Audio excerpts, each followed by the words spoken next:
Hello everybody and welcome to a very cold garage. Here we're taking a look at a very cool floodlight fixture.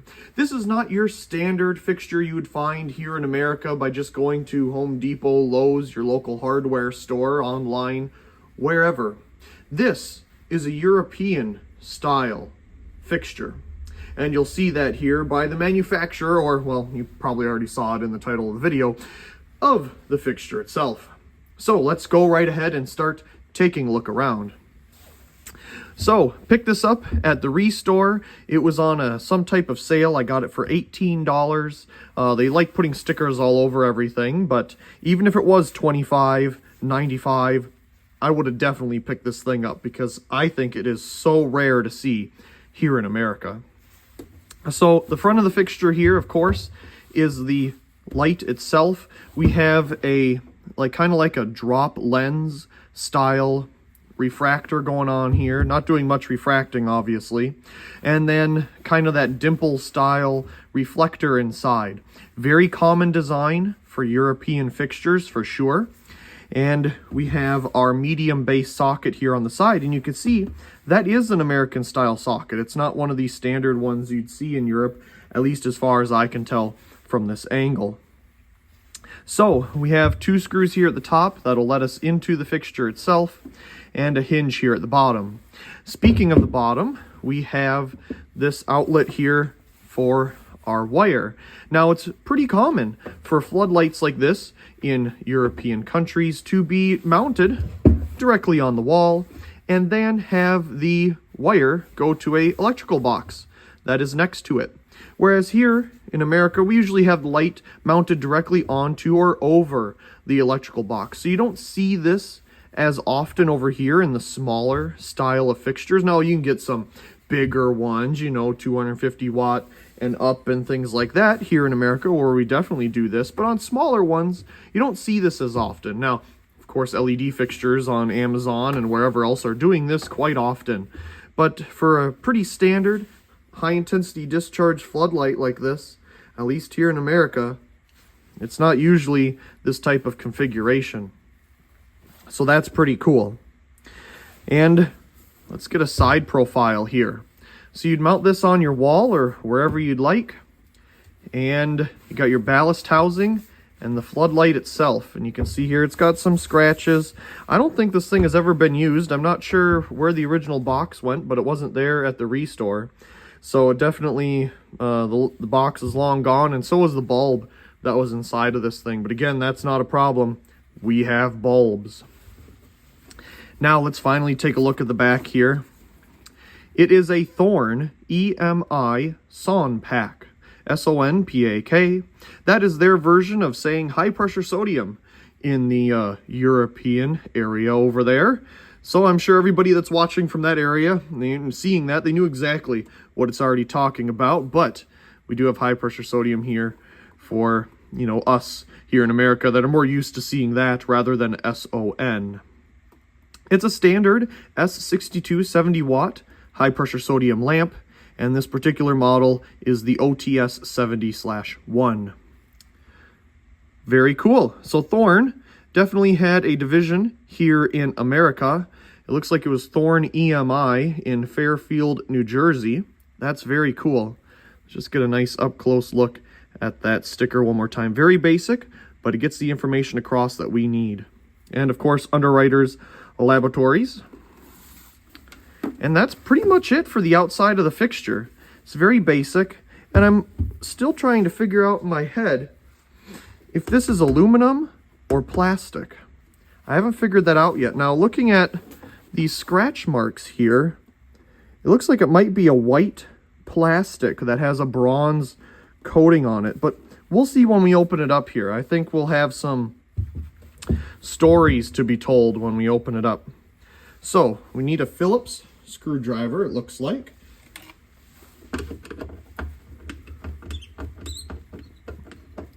Yeah, everything definitely feels plastic to me.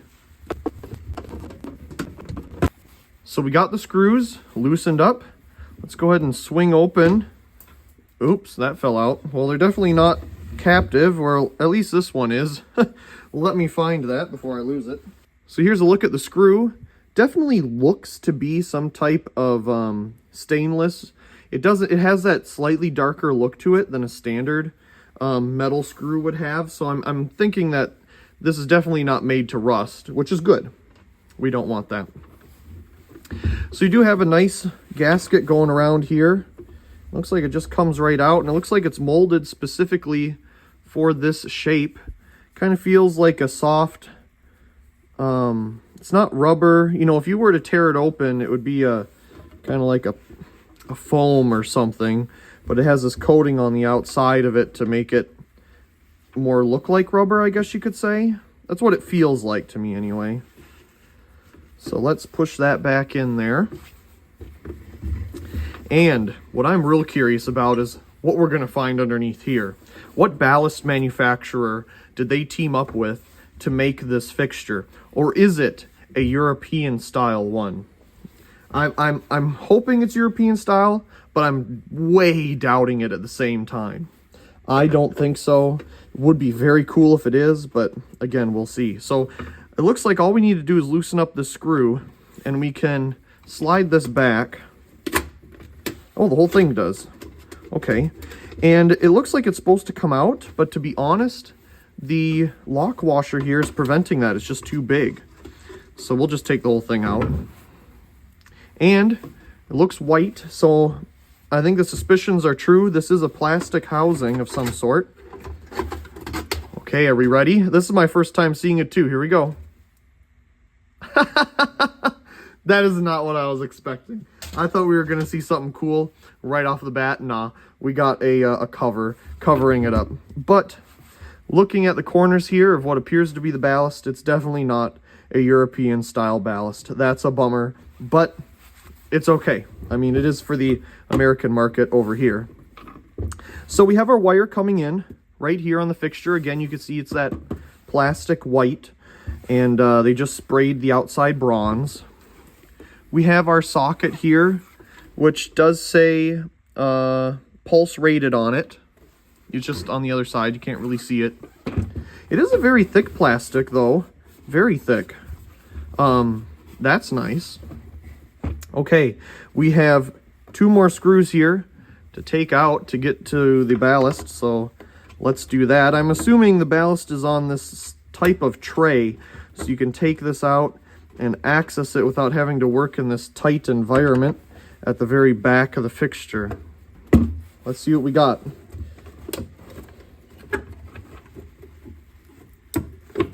If I can get it out of here. Yes, it is an Advance. I don't know, I just had a feeling it would be. So there's our ballast, Advanced transformer, 70 watt, S62 lamp. And we have our igniter right here. And there's the insides. You can see they made these metal plates down there that kind of force fit into the side of the fixture. And then they have those little kind of U-clip things that you screw your screw into. Very interesting design. Oh, actually, as you can see, that's where the outer mounting bracket is mounted, so it does double purpose. It's kind of bent and held there in place, and that's pretty cool. Let's see, that's a pretty neat design. So yeah, there's our little ballast tray. Isn't that cute? Yeah, we got little rubber washers here, probably for sound dampening. And some pretty hefty screws going on here, to be real honest. I mean, look at those things. Now, this one isn't in all the way. No idea why, but it's definitely holding strong, so we'll just let it be. Yeah, isn't that something? I'm liking that. Usually these igniters have some type of date on them. Now, I don't know if it's 1988, but, I mean, we have 88 here on the ballast too, so, I mean, it could be that old, but I'm not sure. And maybe it had a, what was that that fell off? Oh, a zip tie? I don't think it had a date on the back of it there. Yeah, zip tie. But there we are. Okay, now, how are we going to wire this up? Well, like I was saying, these type of fixtures usually get wired to some type of a electrical box or something. But I think what I'm going to do instead is replace this wire with a cord. It's the same diameter, it'll fit in here, and we'll wire it up just how they have it here. I think that'll work great. So what I'm going to do next is just set this aside in here, and I'm going to look for a cord that has a similar diameter to this. I don't think I have any that are as thick as this, but we'll take a look and see what I find. Rather annoyingly, out of all the cords I have, this is the only black one I have that has a round jacket on it. All the other ones are flat or gray. But we will use this again. I'll clean it up and we'll go from there. Okay, now that I have this cord cleaned up, we need to remove the current one that we have here. And the style that they have going on here is some type of compression fitting that when you tighten this collar down, it compresses a kind of like a rubber gasket and smooshes it in place, really. I'm sure there's more technical terms for all of that, but that's what's going on here. So we just need to loosen this collar, and we'll take that off. Then we have this compression fitting here. As you can see, once I get it off of here, you'll see what's going on.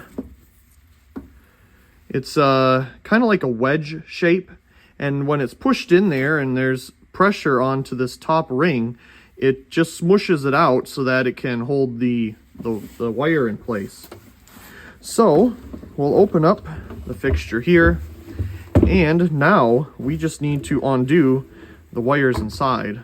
So I'm going to start by undoing these little crimp connections here, and my usual way of doing is just taking a pair of pliers and smushing it in the opposite direction. Now, I don't think this is going to work. This is way harder than the typical not so good quality ones. Let's try something more substantial.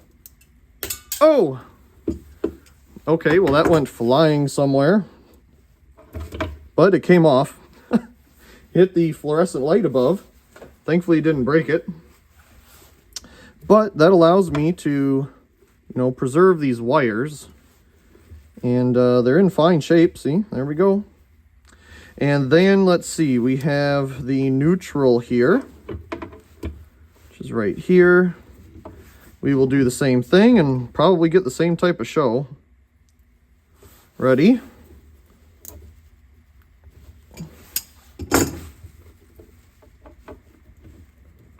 Well, that didn't do it. Let's try it again. Oh, I felt something move. There we go. Get that crimp connector off of there.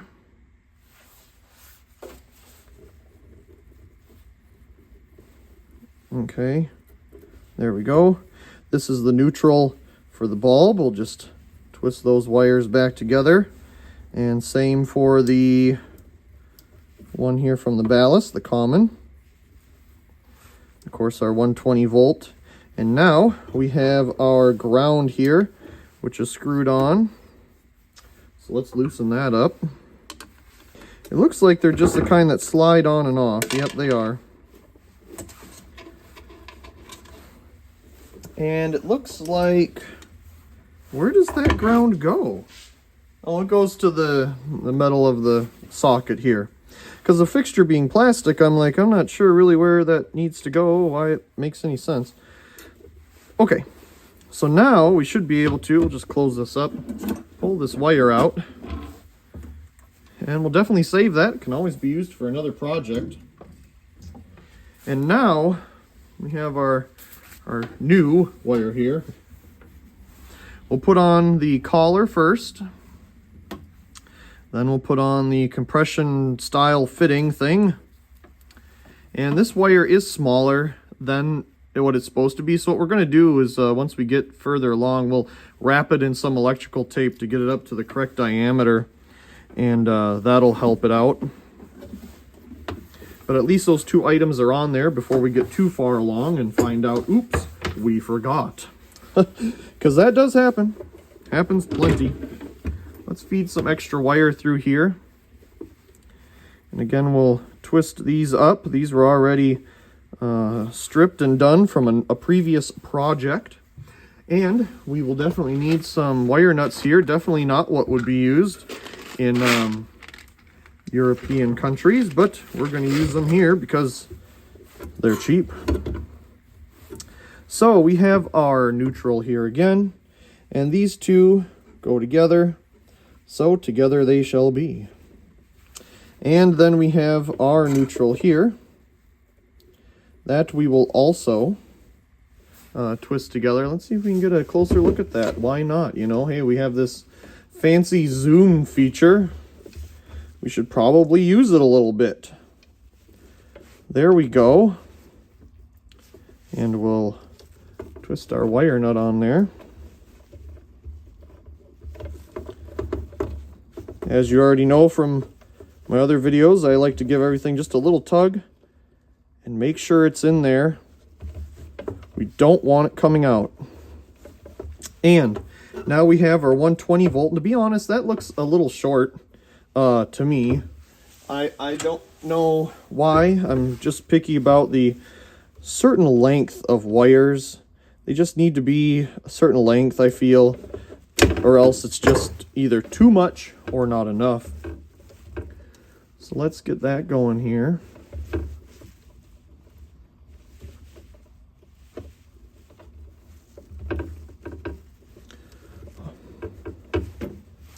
We got our wire nut again.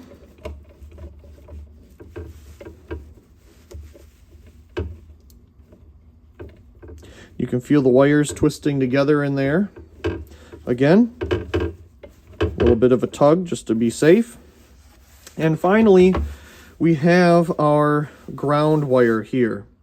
Now, I feel the easiest way that we're going to have to ground this to here. Oops, let's zoom out. How do I change this back to just regular? Wonderful, we're figuring things out today. Is to somehow make a wire that'll bring it down to that point. Now I have some spare wires here, and we might find one. It's always good to have some scrap wire around. You never know when you might want something from it. Let's see if we have any ground wire that already has a little eyelet hole on it. I mean, there's one right here. That would work. It's a little long, but I mean, that would definitely get the job done. Hey, this is perfect right here. Let's use that. Yet another reason it is wonderful to keep spare wire around. You never know, there might be a piece that you can use. Okay, so this was already previously used somewhere, so it's already stripped and ready for us. And we will, again, twist these wires together here.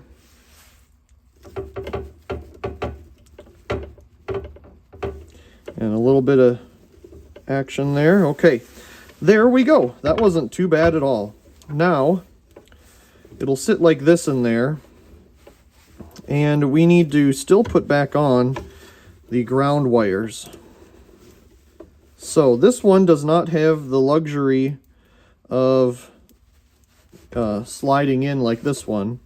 So instead, let's get this one started down here. And then, okay, I don't need this much wire, and right now it's in the way. So I'm going to get this started. Can you like bend that or something? There we go. And then this, I'm thinking, can just find its way home by sliding underneath there. There we go.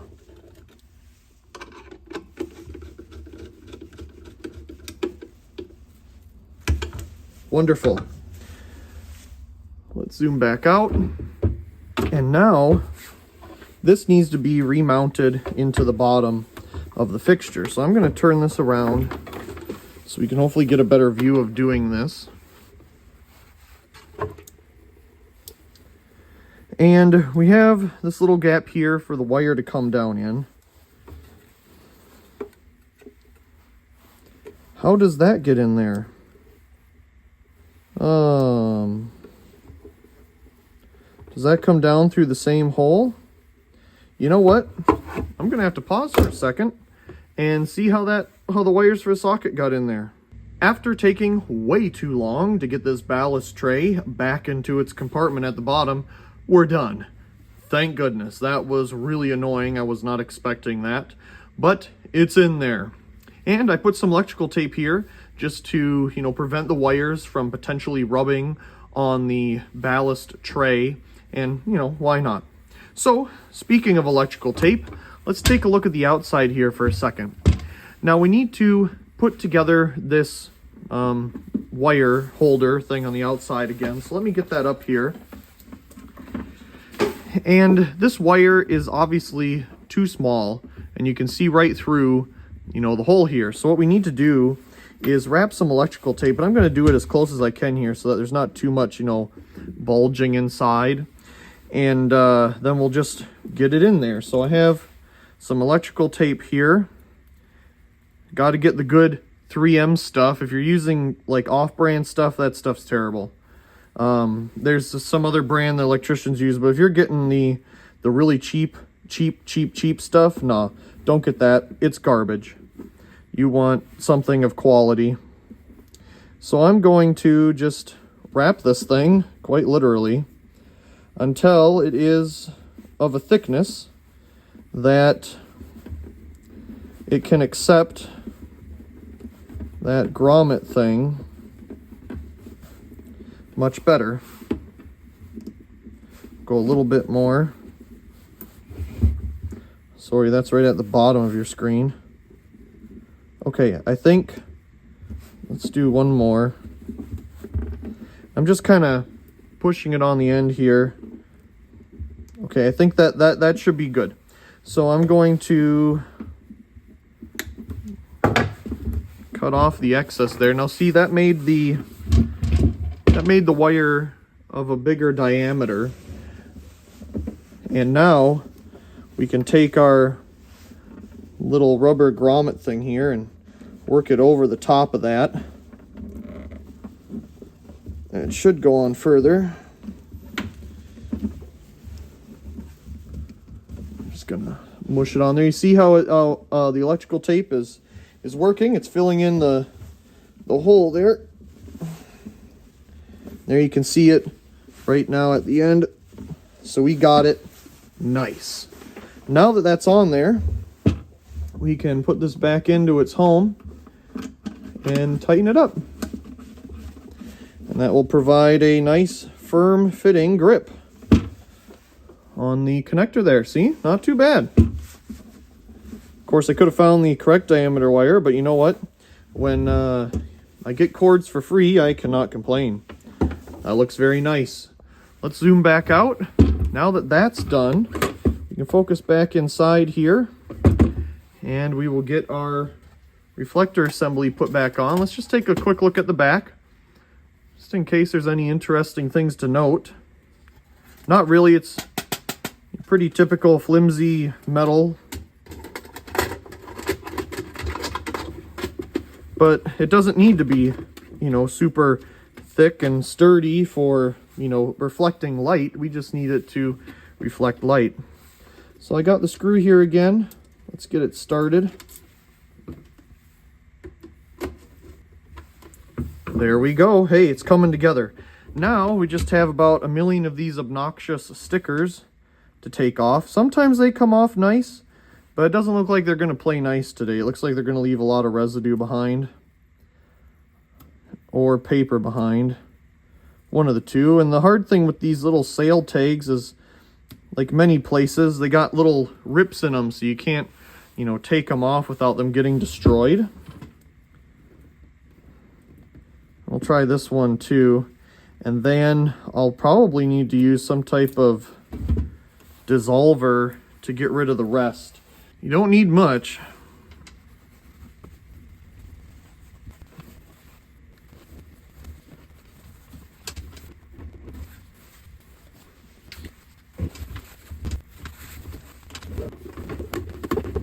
It's not perfect, but it's better than it was. So of course now we need to mount this thing and enjoy it. But we need a bulb for that. And I recently picked up about 1 million 70-watt high-pressure sodium bulbs, so let's try one of those out. Here we are.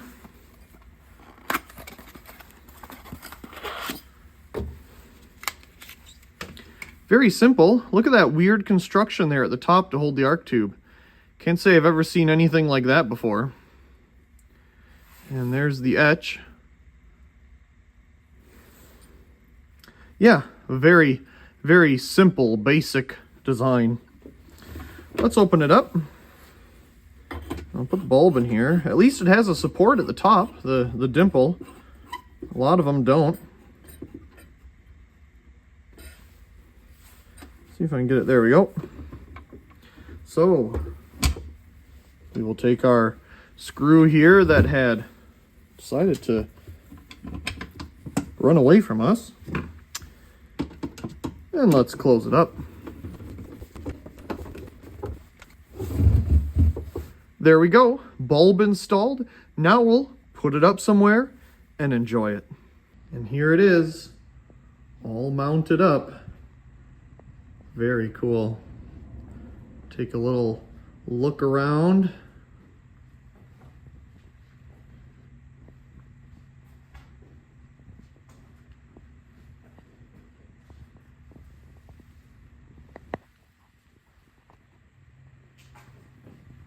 Very nice design. Awesome. Okay, so I'm gonna put the camera on a tripod here. Let's turn the lights off, and we'll plug it in 3, 2, 1. Nice. All I can hear is that annoying leaf blower outside. I can't hear that ballast at all. So let's let it warm up.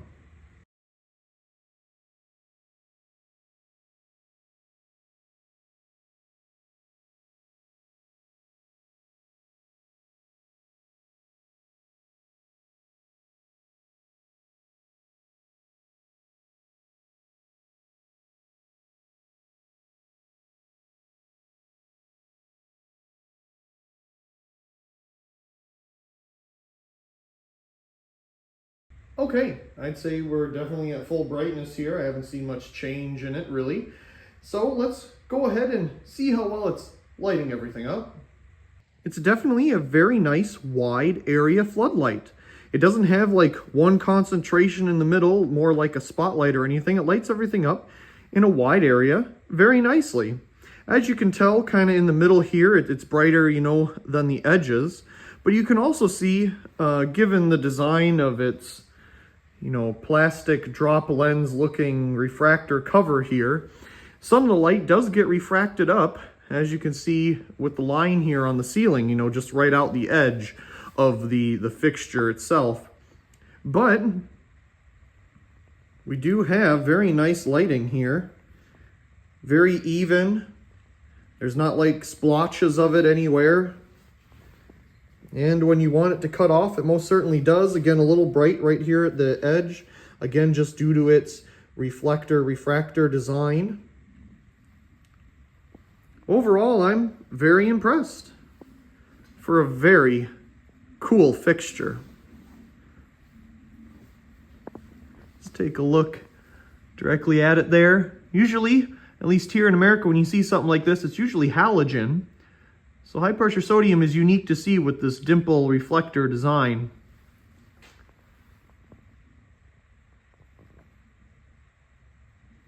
Of course, we've got to let it cool down.